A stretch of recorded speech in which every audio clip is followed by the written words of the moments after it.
mihoby ho an Jehovah ary tany rehetra, manompo an Jehovah amin'ny fifaliana, makanesy eo anatrehany amin'ny fihobiana. Aoko ho fantatrareo fa Jehovah no Andriamanitra, izy no nanao antsika ary azy isika, dia olony sy ondry fiandriny. Amen.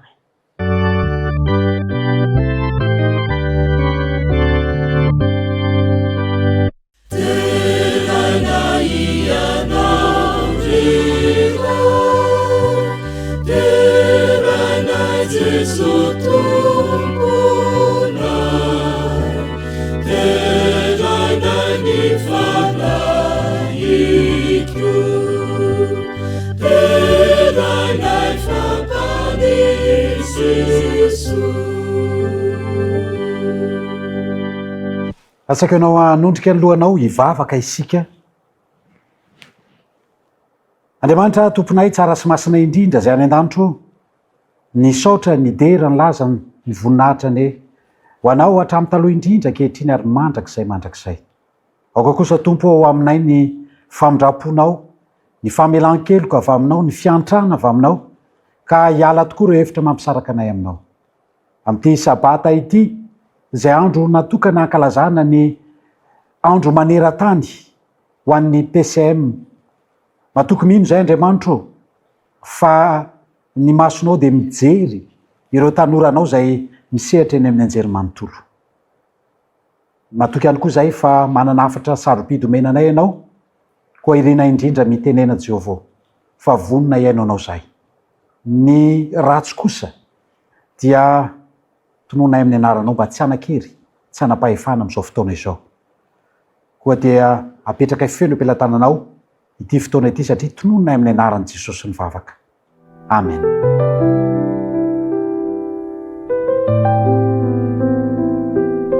Fifaliana ho anay ny miarahaba anareo any atokantrano manatsika manaraka ity fandaharana ity. Ny faniriana dia mba ho feno ny fanatsika mianakavy ka ny fandaharana rehetra izay mandeha eto amin'ity fahitalavitra ity dia mba hisiako ny lehibe amintsika. Ary miarahaba manokana ihany koa ny PCM na ny tanora misehatra eny amin'ny anjerimanontolo ho feno ny voninahitr'Andriamanitra anie ianareo ny faniriana dia izao dia eo eny amin'ny raha hoan'lanitsika rehefa ho avy Jesosy. Amin'ity sabata ity dia tianay raha mba ho feno ny fanahy ianao anaraka izao fandaharana izao. Ny voninahitra anie ho an'Andriamanitra irery ihany. Amen.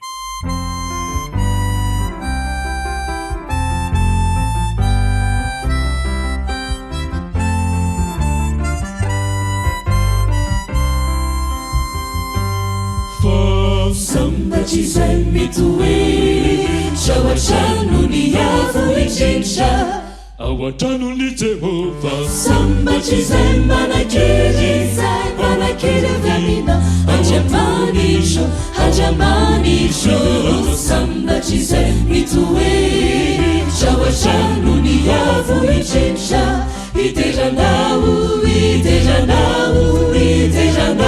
mandrakariva iterana.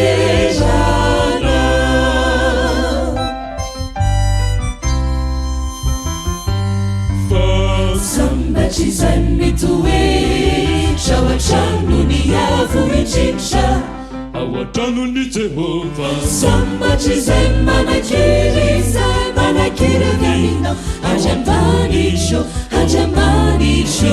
Sambaty izay mitohy ao an-tranony avo indrindra, iteranao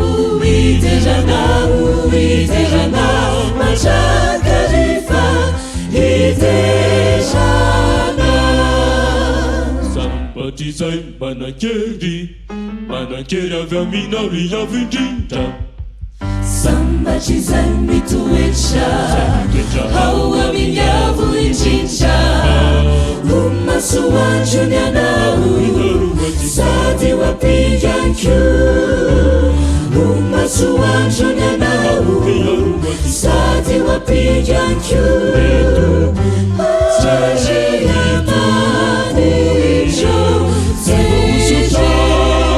Andriamanitro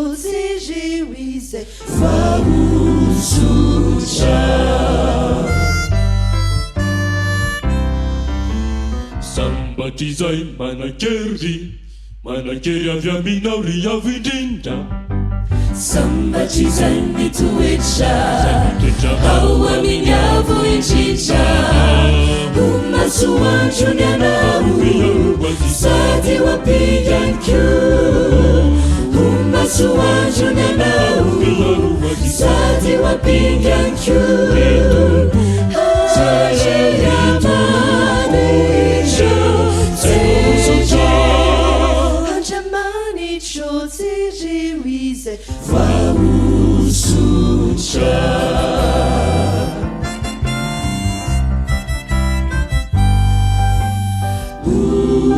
masoandro sy ampingany anao fa sambatra izay mitoetra ao amin'ny avo indrindra fa sambatra izay mitoetra ao amin'ny avo indrindra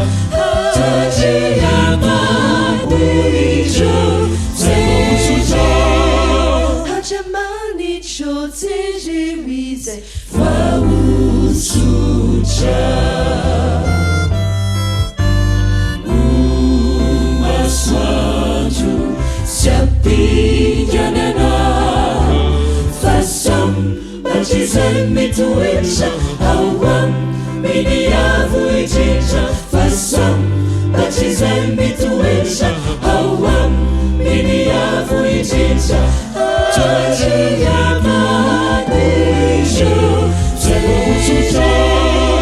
Andriamanitro Jeryzay fahosotra.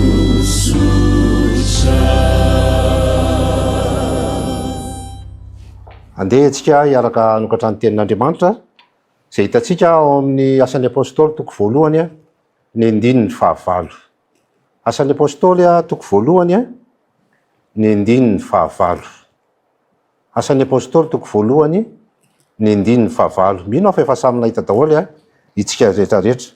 Andeha ho vakiantsika izany teny izany amin'ny anaran'i Jesosy Tompo. Fa azo hery ianareo amin'ny latsahan'ny fanahy masina aminareo dia ho vavolombeloko any Jerosalema sy eran'ny Jodia, Samaria ary hatramin'ny faran'ny tany. Andeha tsika nitry tena hivavaka andohalika.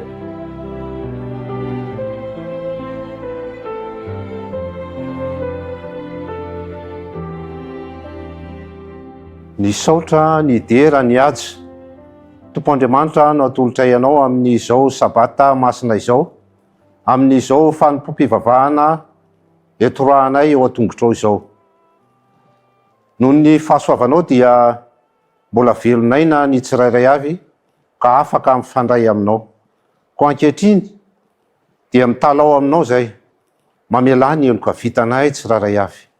Fa fao ny hotanay, ny rinay mba tsy hita eo anatrehanao ny izany fahotanay tsirairay avy izany.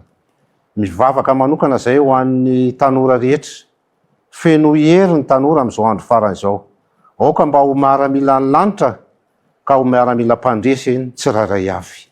Ny fiangonanao dia andro-tsay ny fananao masina mba samy anam-pahamasinana ka raha iseho eny amin'ny raha lanitra ianao dia mba samy ody any amin'ny fiainana mandrakizay zay, mba samy hodidina ny seza fiandrianana zay ka hiaraka hifaly amin'ny lanitra manontolo.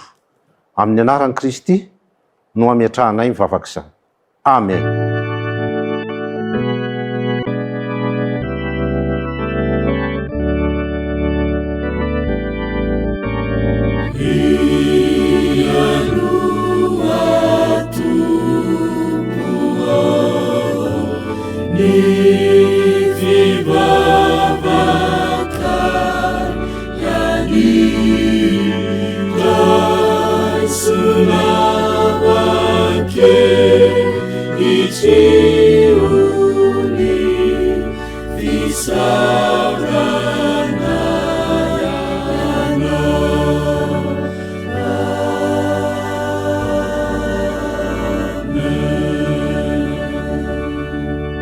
Amen.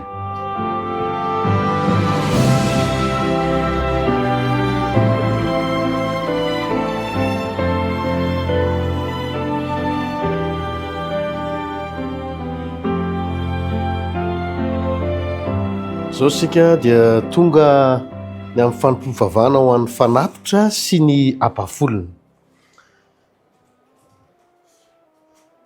Anisan'ny voalohany indrindra tamin'ny nanao an'izany fanatitra izany dia ikaina Sabela, ary avy eo rehefa tapitra ny safidrano dia nanao fanatitra koa Noa. Ny zavatra marian'Andriamanitra manokana dia tsy tian'Andriamanitra ny fanomezana atao amin'ny fanerena, fa amin'ny fofaly no anaovana ny fanatitra.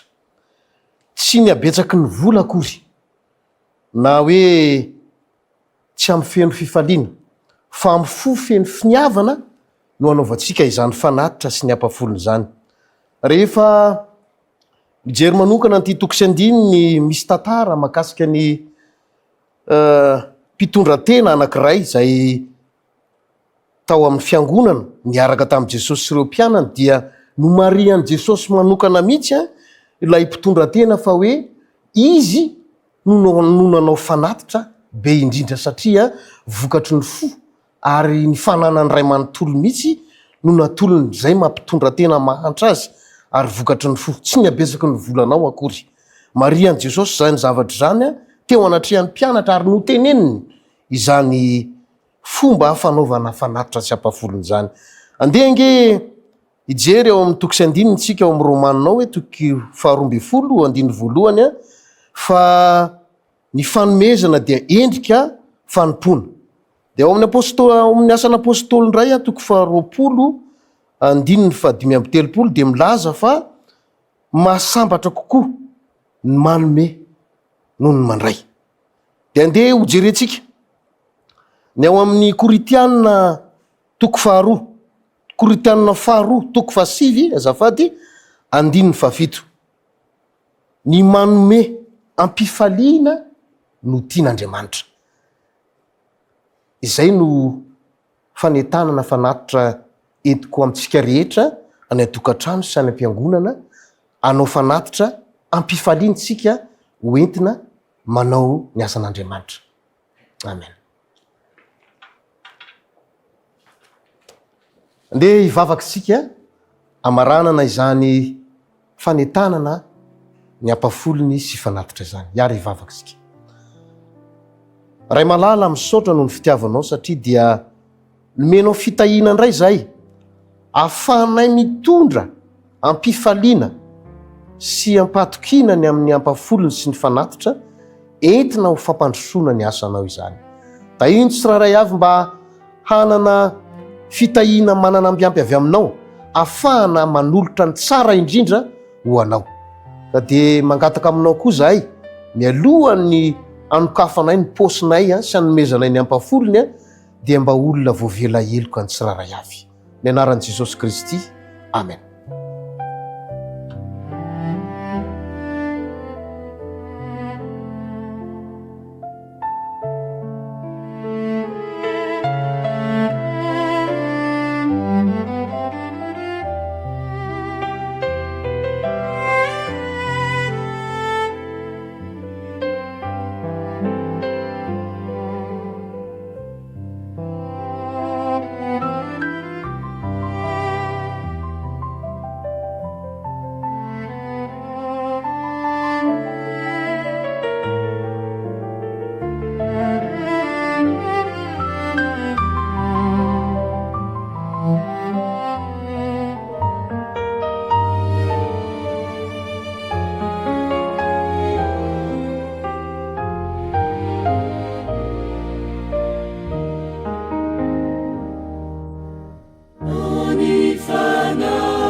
Isaorantsika Andriamanitra satria nomeny tombotsoa sy nomeny fotoana isika afaka hifampahery amin'ny alalan'ny tenin'Andriamanitra amin'izao fotoana izao. Indrindra amin'ny tia andro maneran-tany ho an'ny PCM na ireo tanora adventiste zay misehatra eny amin'ny anjery manontolo izany. Isika ho voninahitra Andriamanitra izao fotoana izao ary tombontsoa ihany koa ny andre ireo toromarika sy fampahirezana avy amin'izany tenin'Andriamanitra izany. Kanefa mialoha izany indrindra dia asaiko ianao anondrika alohanao fa hivavaka isika mialoha ny andraisantsika izany tenin'Andriamanitra izany. Hivavaka isika. Andriamanitra tomponay isaoranay ianao satria lehibe tokoa ny fitiavanao anay. Nomenao izao fotoana izao zay afaka andray teny fampahirezana avy amin'ny teninao. Hatreo izao fotoana izao Andriamanitra ary miteneny ianao fa vonina ianao izay minaran'i Kristy. Amen. Ao anatin'ity andro maneran-tany ho an'ny PCM ity dia nisy toroteny manokana izay hoentina hampahirezana antsika amin'izao sabata izao. Ny lohahevitra lehibe izay mpanjinina ao anatin'ity fahakalazana ity dia ny hoe nofenoana mba hitobaka. Nofenoana mba hitobaka. Ny andiny fototra amin'izao afatra izao dia ao amin'ny Asan'ny Apôstôly toko voalohany ary andininy fahavalo. Zao no vaky ny teny vakintsika amin'ny anaran'i Jesosy manao hoe fa azo hery ianareo rehefa ilatsahan'ny fanahy masina ka ho vavolombelona anambara eto Jerosalema sy eran'ny Jodia mba amin'ny Samaria ary hatramin'ny farany tany. Ny teny soratra masina dia manambara mazava tsara fa rehefa hofenoana ny fanahy masina ny olona anankiray dia hitobaka izy. Fa fantaniana anankitelo no apetraka amintsika ao anatin'izao fiatombohan'izao afatra izao. Inona ny mameno ny fandaharam-potoananao amin'ny mampianatra ny ambaratonga ambony anao?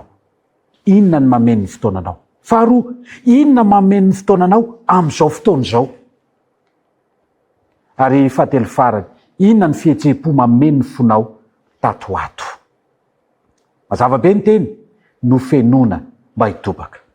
Tena zava-dehibe izany ny mahafantatra hoe inona ny amenotsika na ny fotoanantsika na ny fotsika amin'izao fotoana atrehantsika izao. Ny Baiboly dia mampianatra fa na inona mameno ny fonao sy ny sainao dia mitobaka amin'ny zavatra ataonao izany.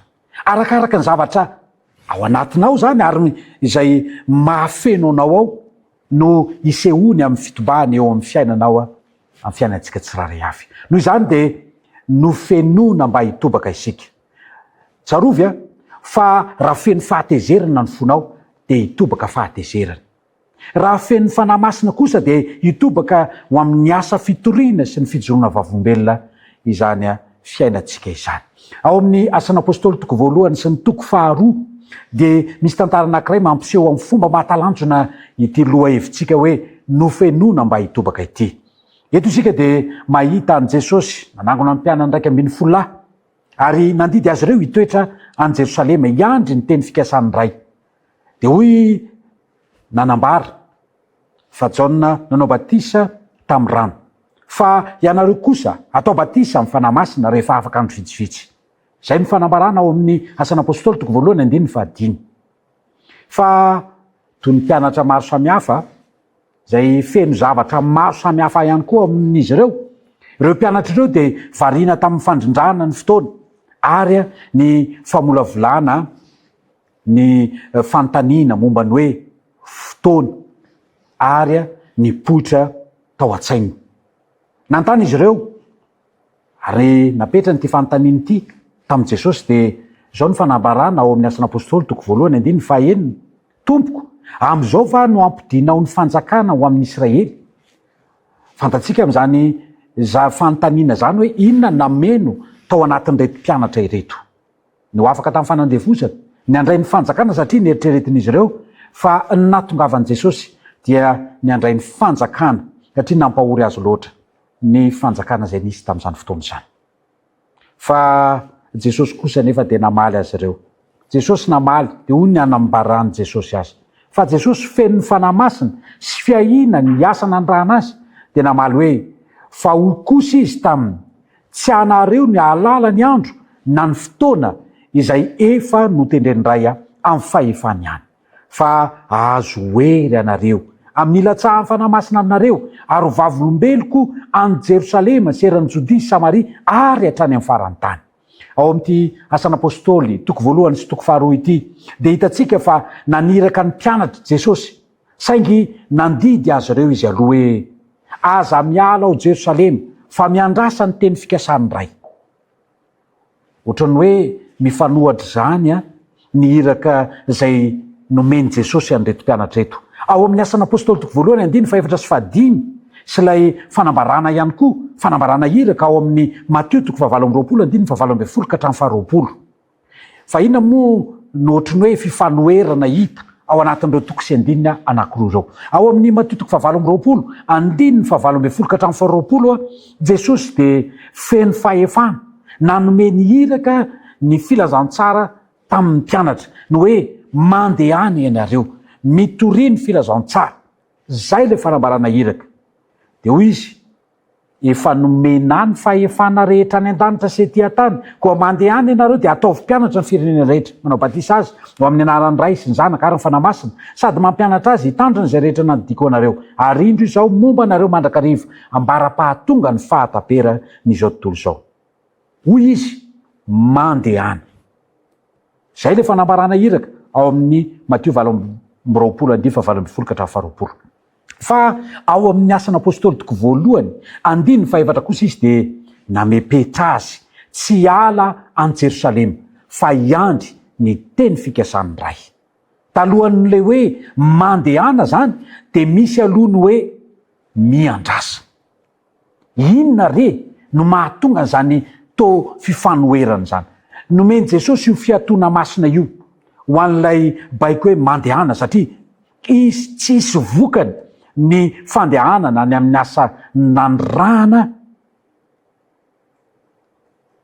azy raha tsy manana saina vonina na fovonina raha lazaina amin'ny teny hafa de to milaza toy izao Jesosy hoe alohan'ny andehananareo de mijanona aloha ary miandrasa de aoka ho feno ny fanamasina ianareo ka hitobaka ho vavolombelona hanambara hatrany Jerosalema ka hatrany Jodia Samaria ary hatrany amin'ny farany tany ianareo ny afatra Jesosy zany de mazava eto aoka ho fenona ianareo maro na tanora na antitra no feno mahakasika ny teny fa tsy ny fanamasina fa rehefa ajanona ny teny ka fenona ny fanamasina ny mpianatra de mitobaka avao aminy lay iraka ho amin'ny fianakaviany ny mpiara-mianatra aminy ny mpampianatra ary na iza mifandray aminy averiko aoka ho feno mba hitobaka isika hoy ny tena nabavelainao eto miteny io fanambarana io tsy misy fetrany mahazava-dehibe an'izay manilika ny tenany na mampilefitra ny tenany na manafona ny izaoany ary manome toerana ny fiasan'ny fanamasina ao am-pony ary miaina fiainana voatokana tanteraka ho an'Andriamanitra ao amin'ny Testimony for the Church no ahitantsika izany fanambarana zany fa ahoana ary no amenona atsika mba hitobaka ahoana ny atonga atsika ho feno ny fanamasina mazava sy tsy misy fisasalana ny baiboly eo amin'ny famalinana io fanontaniana io misy fomba enina afahatsika ho feno ny fanamasina aoka ho feno mba hitobaka andeha ho jerevantsika tsiraray avy ary ireo fomba enina afahana ho feno ny fanamasina ireo voalohany de le hoe misaina ara-panahy fantoara arekeo ny fanamasina zao ny fanambarana ao amin'ny Joela toko 2:20 ka hatramin'ny 9:20 andatsaka ny fanahiko amin'ny nofo rehetra mazava ny fanambarana handatsaka ny fanahiko amin'ny nofo rehetra zava-dehibe ny andiniatsika ny tenin'Andriamanitra io koa asaiko ianao mifantoka tsara mba handraisantsika fampiarezana ao amin'ilay hoe misaina ara-panahy araka ny hitantsika io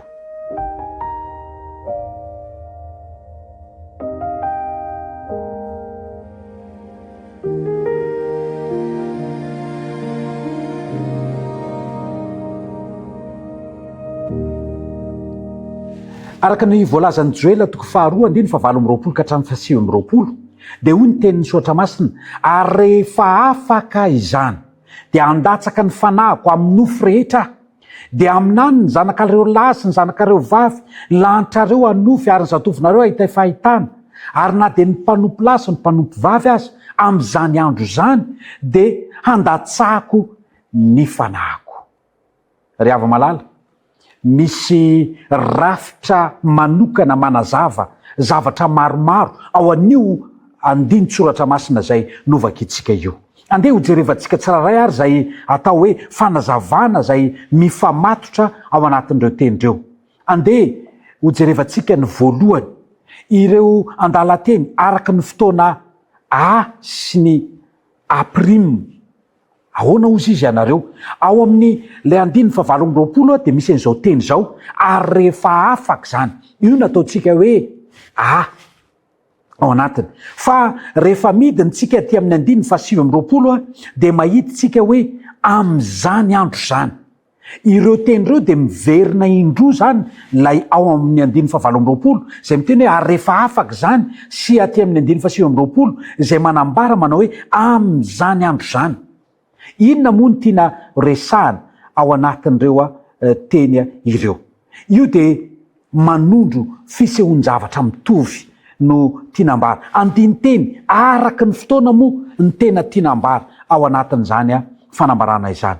Voalohany zany dia manondro fotoana ilay fanambarana.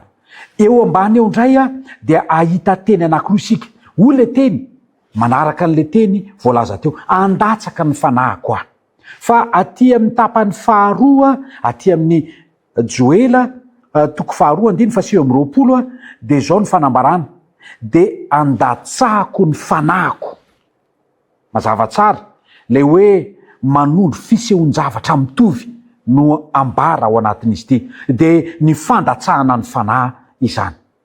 Tena zava-dehibe ny atakarantsika an'izay. Le voalohany andiny teny araka ny fotoana zay milaza ny hoe amin'izany andro zany sy le hoe ary rehefa afaka zany. Fa ilay faharoa dia ny hoe ny fandatsahana ny fanahy masina, tamin'ilay hoe andatsahako ny fanahiko sy andatsaka ny fanahiko amin'ny nofo rehetra.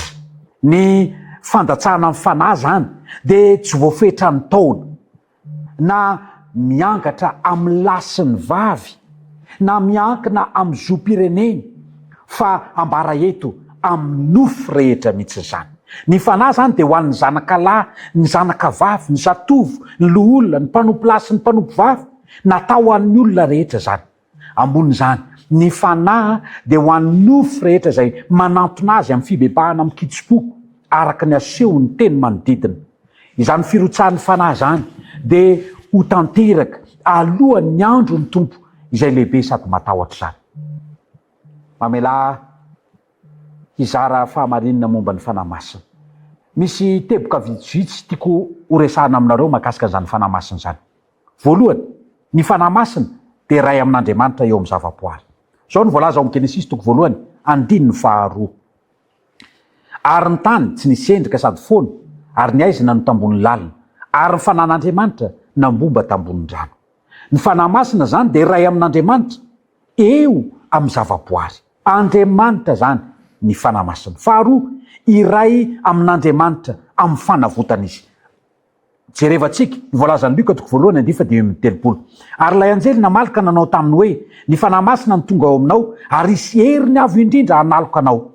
Koa ny fanahy masina zay ateraka dia atao hoe zanak'Andriamanitra. Mazava tsara fa mpiara-miasa tamin'ny fanavotana ny fanahy masina. Fahatelo, iray amin'Andriamanitra amin'ny batisa ny fanahy masina. Ao Matteo 20:20-20 dia ny teny soratra masina manao hoe koa mandehana ianareo dia ataovy mpianatra ny firenena rehetra, manao abatisa azy amin'ny anaran'ny ray sy ny zanaka ary fanahy masina, sady mampianatra azy hitandrina izay rehetra nanodiko anareo, ary indro izao momba anareo mandrakariva ambarabahatonga amin'ny fahataperana izao tontolo izao. Mazava tsara fa iray amin'Andriamanitra amin'ny batisa ny fanahy masina.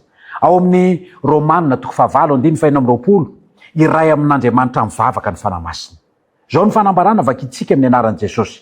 Ary toy izany koa ny fanahy no mamonjy ny fahalementsika, fa tsy fantatsika izay vavaka tokony ataontsika, fa ny fanahy no mifona amin'ny fitarainana tsy azo tononona. Zava-dehibe ny atakarantsika an'izany. Iray amin'Andriamanitra mivavaka ny fanahy masina. Ary iray amin'Andriamanitra amin'ny asa fitoriana ihany koa ny fanahy masina zay maneho izany reo toko sy andiny fototra zay nivakitsika tamin'ity androany ity. Zao ny fanambarana mantsiny fa azo ery anareo amin'ny ilatsahan'ny fanahy masina aminareo ary ho vavolombeloko any Jerosalema, serany Jodisy, Samaria ary hatrany amin'ny farany tany. Voalaza ny asan'ny apôstôly toko voalohany 15 zany. Ny fahafantarana ny fahamarinana momba ny fanahy masina io ry havana dia mitarika atsika anaika azy hameno fotsika amin'ny fanatrehany zany. Hoy Ellen White ao amin'ny boky Evangelisme pejy 2:7. Aoka ny kristianina angataka amin'ny finoana ny fitahiana nampanantenaina dia ho tonga izany. Mila mangataka isika mba ho fenona ny fanahy masina. Teboka faharoa zay jerevantsika ao anatin'ireo zavatra enina, fomba enina ahafahana ho feno ny fanahy masina dia lay hoe miray ara-panahy. Miray ara-panahy. Mazotoa mivavaka sy mianatra ny teniny. Mampirisika ny tanora. Zavatra zay tsy hita ary miaina ankehitriny. Zany atao hoe fahazotoana mivavaka izany. Zao no fanambarana ao amin'ny asan'ny apôstôly toko voalohany 4:12. Ireo rehetra ireo dia niraisaina naharitra ny vavaka. Nolazaina hoe niraisaina ny mpianatra teo amin'ny efitra ambony rehefa nivavaka sy ny talao ary nianatra ny baiboly. Ireo rehetra ireo dia niraisaina naharitra ny vavaka tamin'ny mba amin'ny vehivavy sy Maria reny Jesosy ary ny rahalahy. Mario tsara le teny eto ny vavaka dia mampifandray atsika amin'ny filan-kevitry ny tompo dia Andriamanitra ray zanaka ary fanahy masina zany izay mampifanaraka ny asa atsika amin'ny sitrapon'Andriamanitra. Ny fianarana ny baiboly dia mahatonga atsika hifototra amin'ny teniny ary izany dia hitarika atsika hifantoka amin'ny asa fitoriana. Ny vavaka mampifandray atsika amin'Andriamanitra. Ny fianarana ny baiboly dia mampifantoka atsika amin'ny asa fitoriana zany. Hoy anabavy Ellen White miresaka amintsika manao hoe rehefa nangataka ny atao hoe ho famenona ny fanahy ity izy. Tsy milaza Andriamanitra hoe mangatahy indray mandeha dia ahazo ianareo. Izy no mandidy atsika hangataka, mahareta amin'ny fivavahana ka mahareta amin'ny fivavahana. Ny fangatahana tsy mitsaha mitombo dia mitondra ny mpangataka eo amin'ny toe-tsaina mazoto kokoa ary mampitombo ny fandriana andray izay nangatahana. Hokoa izy hoe andrandraina toy ny amin'ny hoavy ny fidinan'ny fanahy masina amin'ny fiangonana. Fa tombontsoa ny fiangonana ny manana izany ankehitriny. Ka tsao zany, mivavao azy, minoa izany. Tsy maintsy manana izany isika ary miandry ny ameno azy ny lanitra. Fandriany lanitra ny hanome atsika ny fanahy masina ankehitriny. Mahareta amin'ny fivavahana. Ka tsao zany, mivavao azy, minoa ho amin'izany. Tsy maintsy manana izany isika. Ry havana malala, tena zava-dehibe izay teboka faharoa ny arahantsika teo izay. Miray ara-panahy. Ankehitriny kosa dia hita amin'ny teboka fahatelo isika. Miaina feno ny fanahy. Miaina feno ny fanahy.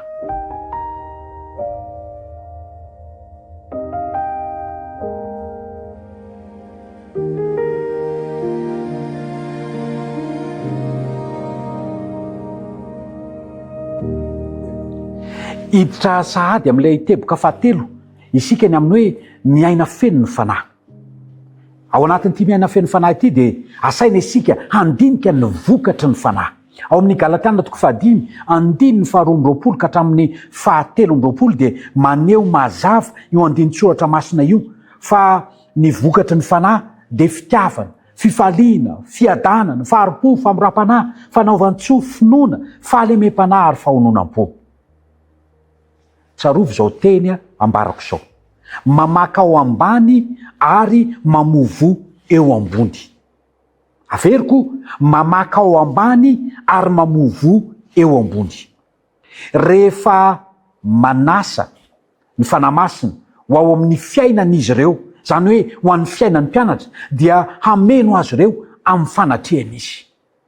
Rehefa ny fanahy zany no mameno ny olona anankiray dia ho hitantsika fa hisy vokatra ho hita amin'izany. Raha vela ho irery tsy misy fanahy ny mpianatra de hitondra ny asa nofo izy ireo de ny fijangajangana zany ny fahalotona ny fijejetrona ny fanompotsamy fanaovana odiratsy ny fandrafiana ny fifandirana fialona ny fahatezerana ny fandrafiana ny fisarahana ny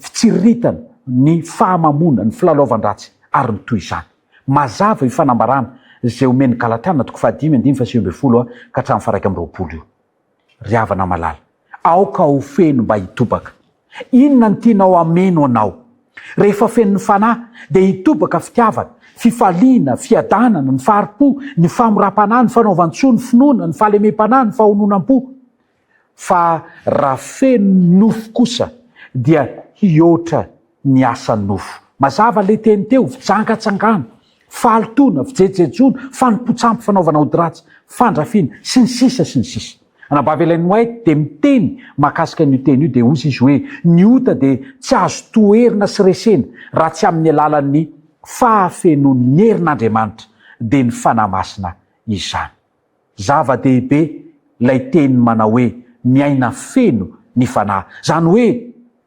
isy ny vokatry ny fanahy rehefa feno ny fanahy ianao de hitobaka ny vokatry ny fanahy eo amin'ny fiainanao teboka fahaefatra sady isika kehitriny manompo amin'ny alalan'ny fanomezam-pahasoavana ao amin'ny Korintana 1:12 raha miresaka ny ty atao hoe manompo amin'ny alalan'ny fanomezam-pahasoavana ity de nofaritan'ny Paoly fa ny fanahy masina no manome hery ny mpino rehetra amin'ny fanomezana hoy izy ireo rehetra ireo de samy nomeny ny fanahy iray ihany izay mizara ho amin'ny tsiraray avy araka izay tiany re mpianatra ao amin'ny PCM vonina ve ianao ho feno mba hitobaka avy eo fantaro velaro ary apetrao ao amin'ny fiangonanao sy ny tompo-pianaranao misy anao ny fampiasana ny fanomezam-pahasoavana ara-panahy zay omeny tompo anao ahoana ny anavahana ny vokatry ny fanahy sy ny fanomezam-pahasoavana ny vokatry ny fanahy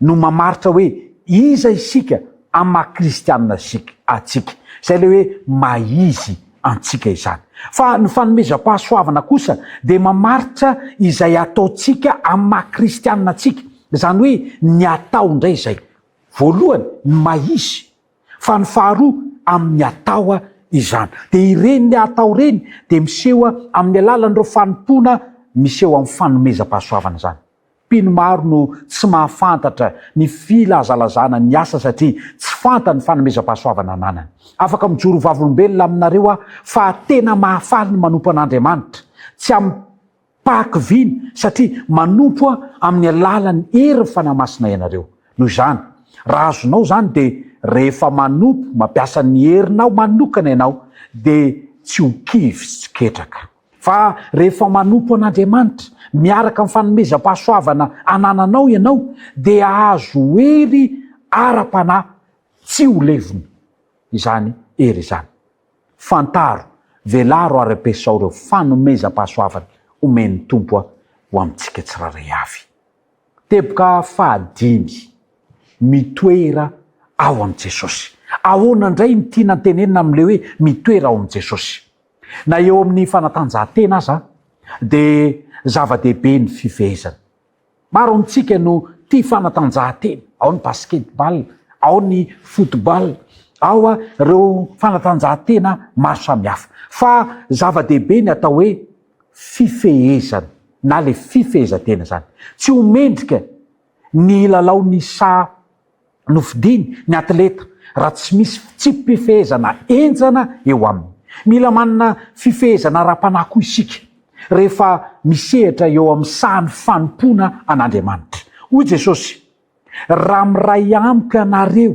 ka mitoetra ao anatinareo ny teniko de angatao zay tianareo na inona fa ho tonga aminareo zany anampy antsika ho feno mba hitobaka ny mitoetra ao amin'i Jesosy amin'ny alalan'ny teniny sy amin'ny alalan'ny vavaka izany ny Jaona 5:10 de zava-dehibe no aseho anao atsika eo amin'ny 4 zay novakina teo mitaky fotoana tsy mirotoroto isan'andro miaraka amin'Andriamanitra izany fantaniana mipetraka rehefa mandinika ny tenin'Andriamanitra sy mivavaka ianao atao amin'ny fomba mirotoroto ve zany fa raha mitady lay fitoerana eo am Jesosy mba hitobaka ianao de zao mitako fotoana tsy mirotoroto zany. Ny teny tiako indrindra am'mivavaka de ny hoe rehefa miasa isika de miasa, fa rehefa mivavaka isika de miasa Andriamanitra. Zava-dehibe zany ao amin'ny asan'Andriamanitra de ny hoe rehefa mivavaka isika de miasa Andriamanitra. Tena zava-dehibe amin'ny fiainantsika kristianina ny vavaka, mba amporisihana ny tanora ho am'izany atao hoe vavaka de hanangana hetsika vavaka ho an'ny tanora tsy ho ela ny fikambanana tanora eo amin'ny maneran-tany amin'ilay tetikasa feo iray ao anatin'ny taona 17 zany. Eritrereto ny tanora mivavaka ho an'izao tontolo zao. Te hanatanteraka zay niantsoan'Andriamanitra antsika isika am'izao taranaka izao. Zao nambaran'i Jaona 2:7 raha miray amiko ianareo ka mitoetra ao anatinareo ny teniko. Mitaky ankehitriny amin'ny tanora PCM Andriamanitra.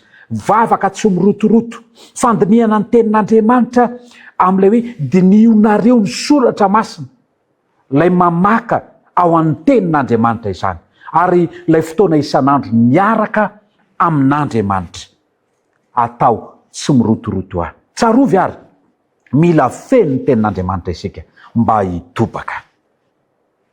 Eto am-pamaranana amin'ity teboka fahenina ity, mijoro vavombelona amin'ny herin'Andriamanitra. Mamintina ny hoe tokony ho feno mba hitobaka ny asan'ny apôstôly 2:9 hoy Jesosy hoe fa azo hery ianareo amin'ny latsahan'ny fanahy masina aminareo ary ho vavombeloka any Jerosalema sy eran'ny Jodia, Samaria ary hatrany amin'ny farany tany. Rehefa tonga mipino zany ny fanahy masina de mitovy amin'ny batisa ny fanahy masina zany. Ny 17 Jolay 2024 ny torolalina fandalina ny sekoly sabata de milaza toy izao: atao batisa amin'ny fanahy masina ny olona anankiray, fa Jaona ao amin'ny asan'ny apôstôly 1:5 de misy an'izao teny zao: fa Jaona nanao batisa tamin'ny rano, fa ianareo kosa atao batisa amin'ny fanahy masina rehefa afaka andro vitsivitsy, rehefa nilatsaka tamin'izy ireo ny fanahy masina. Ao amin'ny 5:9. Ny atao batisa de midika hoe miroboka tanteraka amin'ny zavatra anankiray. Ity zavatra anankiray ity matetika de rano ny roboany. Tafiditra am'izany ny olona iray manontolo, zany hoe le tenan'le olona manontolo mihitsy ny tafiditra atsoboka ao anatin'ilay rano. Ny batisa ny fanahy masina ny resahan'i Jesosy eto zany de midika ho eo ambany fitarian'ny fanahy masina tanteraka ilay olona, ho feno azy tanteraka ny olona anankiray. Tsy mety tanteraka zany le hoe mitobaka raha tsy hoe feno tanteraka ny fanahy masina isika. Tsy fanandrama zavatra indray mandeha nefa zany, araka nefa nivakitsika teo aloha, araka ny fanambarany anabavy Elenioety, fa zavatra tsy maintsy averimberina tsy akijanona no hoe ho fenona ny fanahy masina. Araka ny aseho Paoly amin'ny fomba fihevitra ilay matoan-teny Grika hoe fenoa izany. Fa azo hery ianareo amin'ny latsahan'ny fanahy masina aminareo ary ho vavombeloka. Amin'ilay hoe rehefa ho fenona ny fanahy masina ianareo. Rehefa tonga mipino ny fanahy masina dia eo ambany fitarian'ny fanahy masina tanteraka izy. Ny fanahy masina zany dia tsy fanandramana indray mandeha ihany, fa zavatra tsy maintsy averimberina tsy ankijanona. Rehefa nahazo hery ny fanahy ireo mpianatra dia lasa vavolombelona mahery vaika izy ireo. Eto am-pamaranana ry tanora malala isany, afaka ny feno mba hitobaka ny mpianatra PCM rehefa misaina ara-panahy izy, voalohany zay. Faharoa, miray ara-panahy. Fahatelo, miaina feno ny fanahy masina na ireo vokatry ny fanahy de hita eo amin'ny fiainany, manompo amin'ny alalan'ny fanomezam-pahasoavana izay nomeny tompo azy, mitoetra ao amin'ny Kristy amin'ny alalan'ny vavaka sy ny teniny, ary mijoro vavolombelona amin'ny hery ny fanahy. Andriamanitra de mbola manome ilay teny fikasana ankehitriny fa azo hery ianareo amin'ny latsahan'ny fanahy masina aminareo. Noho izany de manontany antsika anio izy hoe inona ny mameno ny fonao? Feno ny tenanao ve ao anatinao ao, sa feno ny fanahy masina?